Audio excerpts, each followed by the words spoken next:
Ayan. Malapit na siyang maluto, guys. Alam nyo ba na napakasarap ng gulay na ito? Gulay! Yes, gulay. Sarap. Malinis po yan. Galing lang yan sa bundok. Chicken cube. Luto na to, guys. Kaya bali, Mr. Cube. tatanggalin na natin. Chicken cube. Quiet. Luto na po ito, kaya tatanggalin na natin siya sa apoy. Apoy?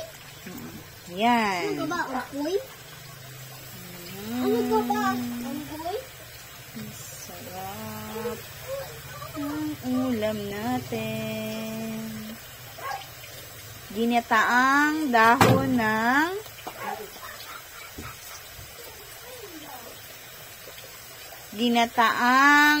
dahon ng gabi with ayan, suso na galing sa kabundukan.